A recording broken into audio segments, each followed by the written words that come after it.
uma pergunta que o povo de Deus em cada geração foi chamado a responder com coragem. Aquilo que eu estou celebrando realmente vem das Escrituras ou vem da tradição dos homens?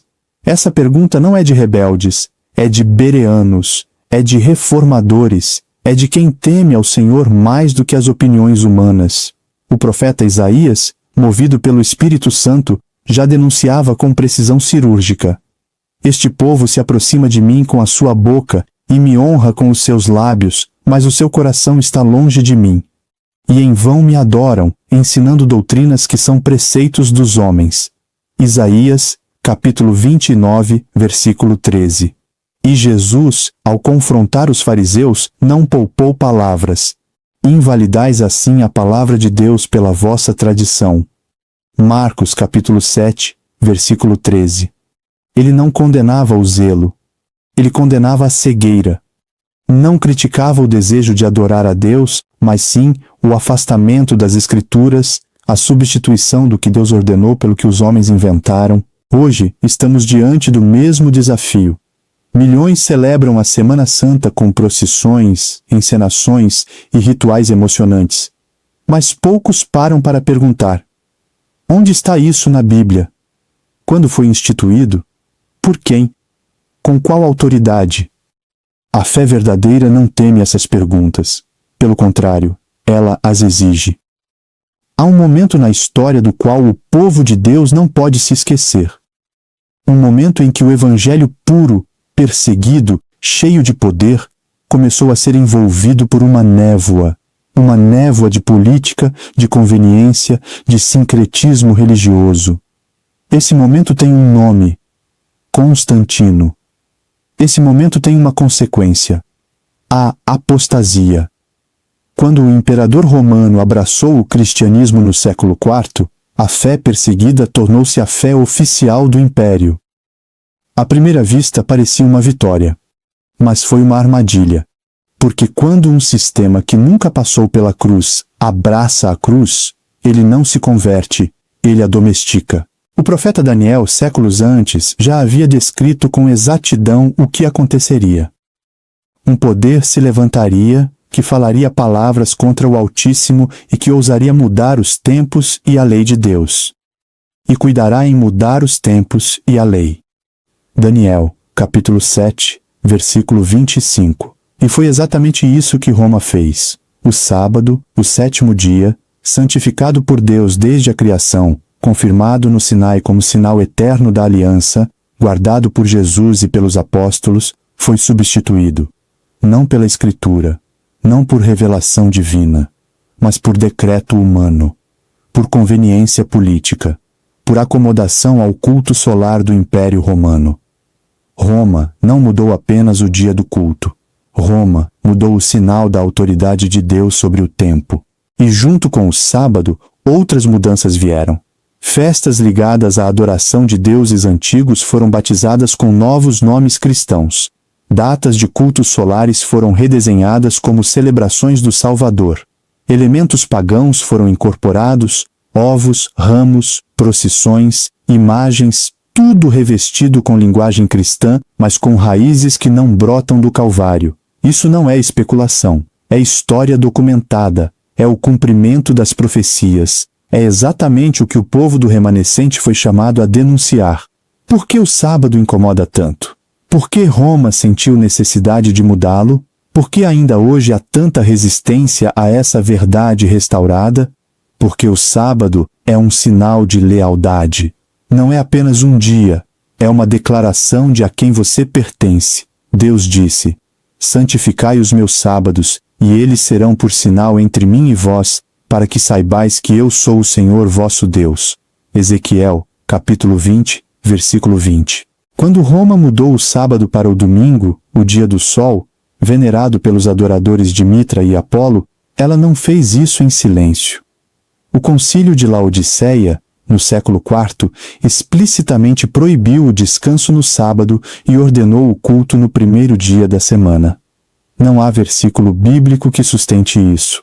Há apenas a vontade de um poder humano que quis sentar no lugar de Deus. E o povo dormiu. Assim como Israel adorou o bezerro de ouro enquanto Moisés recebia a lei no monte, A cristandade adormeceu, enquanto Roma substituía o sinal de Deus por um sinal humano. Mas Deus sempre reserva um remanescente, e esse remanescente é chamado, nos últimos dias, a restaurar o que foi pisoteado. Edificarão as antigas ruínas, restaurarás os fundamentos de muitas gerações, e chamar-te-ão, reparador das brechas, restaurador de veredas para a habitação. Isaías capítulo 58, versículo 12. O adventismo não surgiu por acidente. Surgiu como um movimento profético para restaurar exatamente o que havia sido pisoteado: o sábado, o santuário, a segunda vinda, a lei de Deus. O povo do sétimo dia não guarda o sábado por tradição. Guarda porque a Bíblia ordena, porque Jesus guardou, porque os apóstolos guardaram, porque Deus nunca mudou o sinal da sua aliança. Mas há outra dimensão dessa apostasia que precisamos enfrentar com igual coragem. Não basta denunciar o sábado mudado se não enxergarmos o que aconteceu com a própria essência da mensagem da cruz.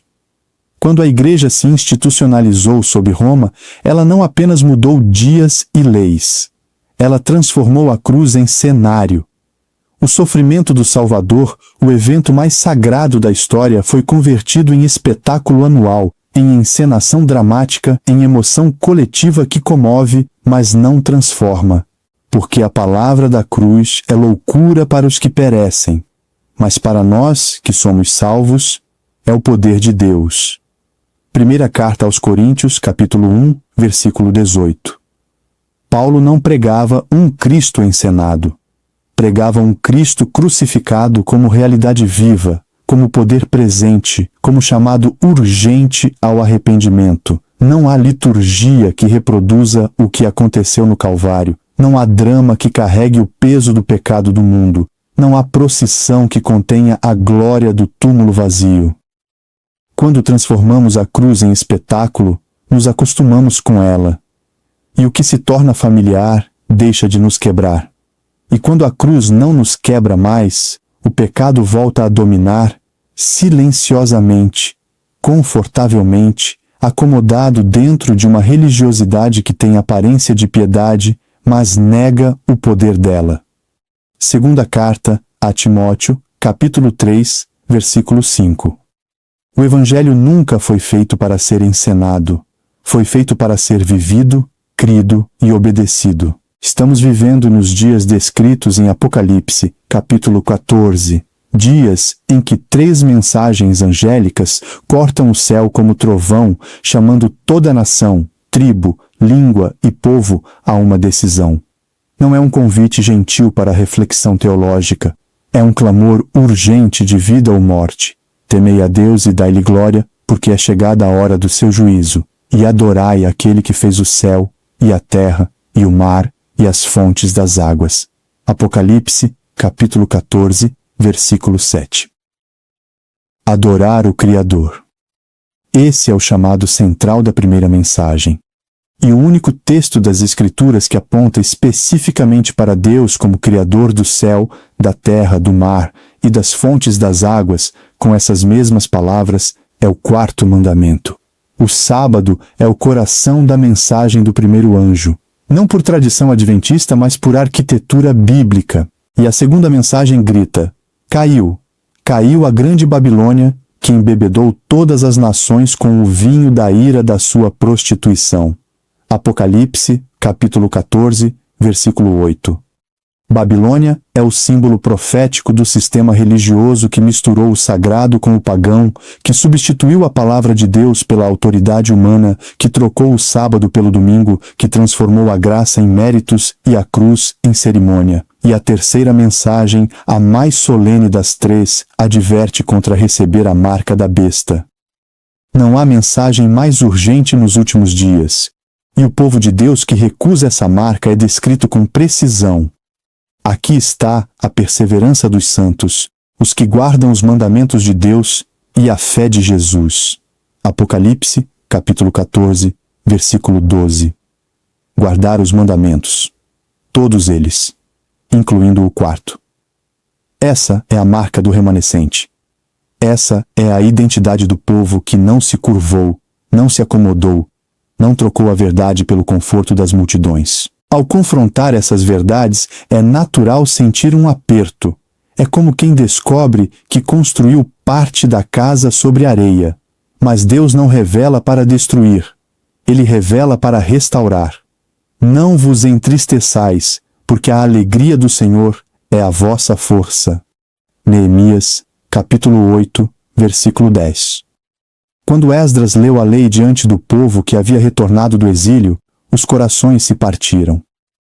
O povo chorou ao perceber o quanto havia se afastado. Mas Neemias se levantou com autoridade profética e declarou que a tristeza não era o destino, era a porta de entrada para a restauração.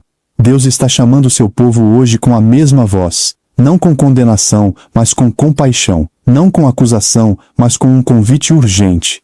Voltem ao fundamento. Voltem à palavra. Voltem ao sábado. Voltem à cruz sem adornos, sem encenações, sem tradições humanas que sufocam o poder do Evangelho. A restauração não começa nos templos. Começa no coração que decide que a palavra de Deus vale mais do que a aprovação dos homens. Como os discípulos no caminho de Emaús, muitos caminham ao lado do Cristo ressurreto sem o reconhecer, porque seus olhos estão fechados pela tradição. Mas quando as Escrituras são abertas, quando a verdade é proclamada com ousadia, os corações ardem. Por acaso não ardia o nosso coração enquanto ele nos falava pelo caminho e nos expunha as Escrituras? Lucas, capítulo 24, versículo 32. Esse ardor não é emoção passageira. É o Espírito de Deus despertando o remanescente para a missão mais urgente da história. Diante de tudo o que foi proclamado nesta mensagem, há uma pergunta que o Espírito Santo coloca diante de cada coração. Escolhei hoje a quem servireis. Josué, capítulo 24, versículo 15. Não amanhã. Não quando for conveniente. Não quando a pressão social diminuir. Hoje. A Semana Santa como a conhecemos não nasceu nas Escrituras. Nasceu na fusão entre o Evangelho e Roma. Nasceu na apostasia que Daniel profetizou, que João descreveu no Apocalipse, que os reformadores denunciaram e que o movimento adventista foi levantado para confrontar. Guardar o sábado não é uma questão de legalismo, é uma questão de lealdade. É declarar com a sua vida: eu sirvo ao Criador, não à tradição dos homens. Eu obedeço à palavra, não aos decretos de Roma. Eu pertenço ao Cordeiro, não à Babilônia. Não há tradição que salve, não há cerimônia que liberte, não há encenação que transforme. Há apenas o sangue do Cordeiro, Jesus Cristo, o mesmo ontem, hoje e para sempre, que ainda hoje tem poder para lavar, restaurar e selar os que são seus. Eis o Cordeiro de Deus que tira o pecado do mundo. João, capítulo 1, versículo 29. A marca de Deus é o sábado. A marca de Babilônia é a tradição que o substituiu. E você, hoje, está sendo chamado a escolher de qual lado quer estar. Não celebre apenas uma data. Viva a verdade. Não siga apenas uma tradição. Siga as Escrituras. Não busque o aplauso das multidões. Busque a aprovação daquele que volta em breve. Porque o Cristo ressurreto não está preso a uma cerimônia anual. Ele vive, ele reina, e ele volta, em breve, visivelmente, em glória, para buscar aqueles que o esperaram com fidelidade, que guardaram os seus mandamentos, que não se curvaram diante da apostasia, que escolheram a verdade mesmo quando ela custou caro. Aqui está a perseverança dos santos, os que guardam os mandamentos de Deus e a fé de Jesus. Apocalipse, capítulo 14, versículo 12. Que o Senhor cele esta palavra em nosso coração, em nome de Jesus. Amém. A obra continua, nós estamos mais de meio-dia, mas o sol está pino, mas a gente continua a obra. Que Deus abençoe. Deus tem misericórdia, meu Deus, tem compaixão, tem piedade. Deus tem compaixão. São muitas almas, muitas vidas preciosas.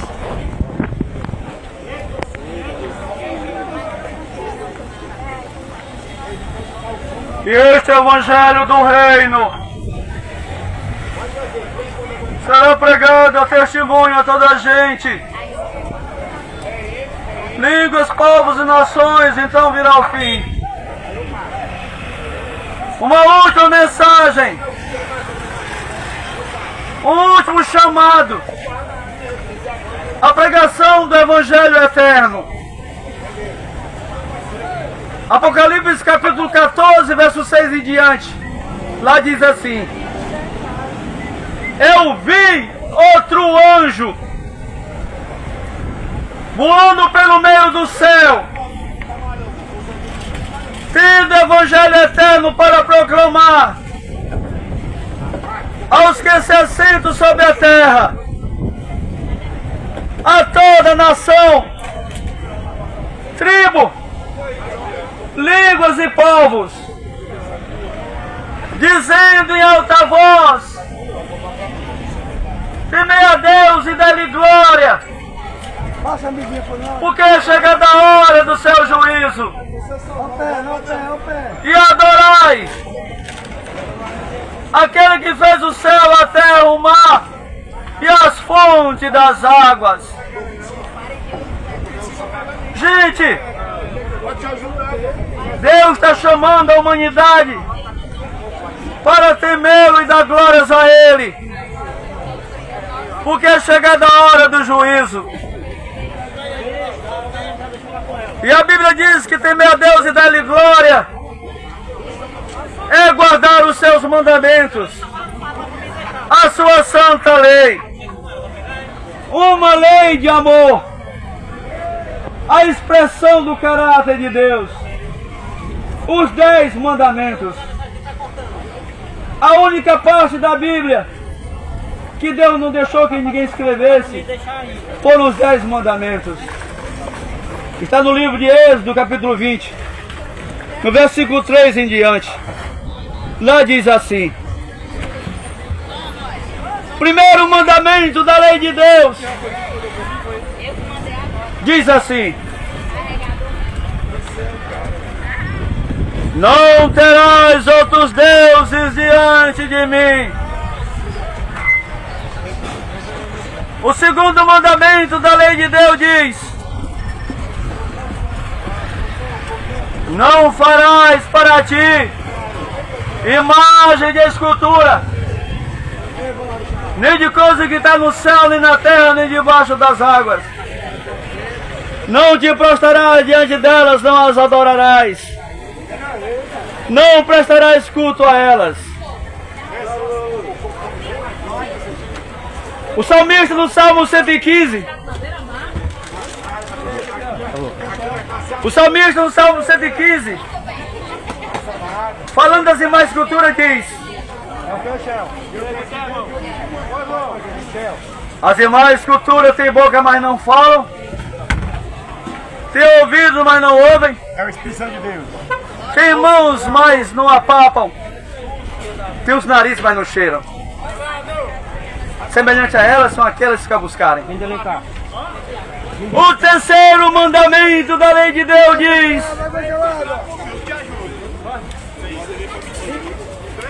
não dirás o nome do teu Deus em vão, porque Deus não terá por inocente o que disser seu nome em vão.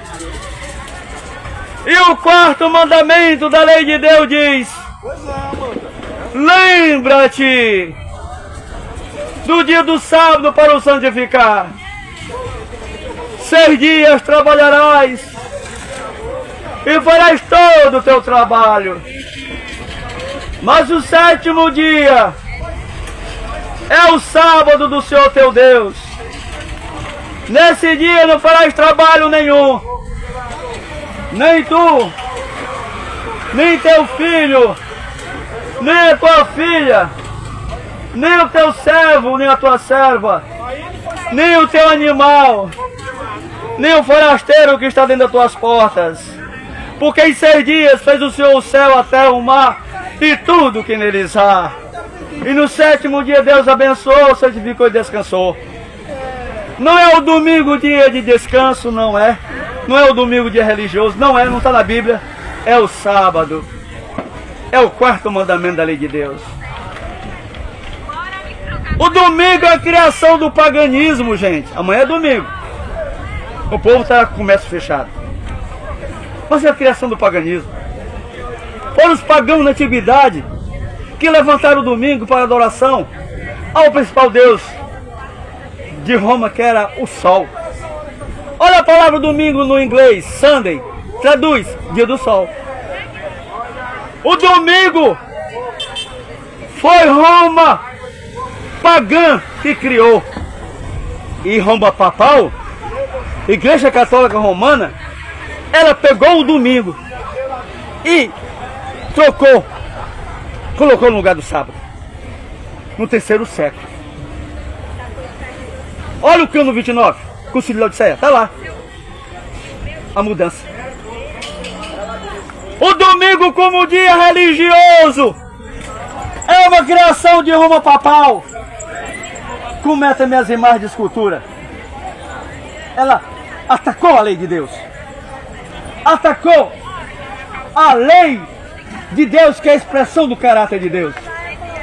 A única parte da Bíblia que Deus não permitiu que ninguém escrevesse foi a sua santa lei, os 10 mandamentos, em 2 tábuas. Numa tábua, nosso amor para com ele. Na outra tábua, nosso amor ao nosso próximo. Roma papal atacou a lei de Deus. Por isso, a Bíblia diz, em Apocalipse 14, verso 9 a 10, quem adorar a besta, receber o seu sinal, a sua marca, que é o domingo como um dia religioso, vai receber as pragas do Apocalipse. Porque quem recebeu o domingo como um dia religioso, recebe o sinal da besta, recebe a marca da besta. É sério isso. O terceiro mandamento da lei de Deus diz: não dirás o nome do teu Deus em vão, porque Deus não terá por inocente o que disser seu nome em vão. E o quinto mandamento diz: honra teu pai e a tua mãe, para que se prolongue o dia das terras que Deus te dá. O sexto, não matarás. O sétimo, não cobiçarás. O que é cobiçar? Olha lá, o sétimo, não adulterarás. O que é adultério, segundo a Bíblia? O sétimo mandamento diz: não adulterarás. O que é adultério? A Bíblia responde: adultério é quando homem e mulheres casados têm relação sexual fora do casamento. Adultério é quando homem e mulheres solteiras têm relação sexual sem ser casados, fornicação. Adultério, LGBT, homossexualismo, porque fere o princípio da lei, a pureza do mandamento. O oitavo mandamento diz: não roubarás. O nono, não mentirás. E o décimo, não cobiçarás a casa do teu próximo, a mulher do teu próximo, as coisas do teu próximo. Hoje, se ouvir a sua voz, não endureçais os vossos corações. Buscar o Senhor enquanto se pode achá-lo. Invocai-o enquanto ele está perto. Por quê? Porque Deus amou o mundo de tal maneira que ele deu seu Filho unigênito, para todo aquele que nele crê, não ofereça, mas tenha a vida eterna. Oh, gente, a porta da graça ainda está aberta. A mão do Todo-Poderoso para salvar ainda está estendida. Mas o tempo urge, o tempo é curto. Portanto, hoje, se ouvir a sua voz, não endureçais os vossos corações. Buscai o Senhor enquanto se pode achá-lo. Invocai quando ele está perto. Amém.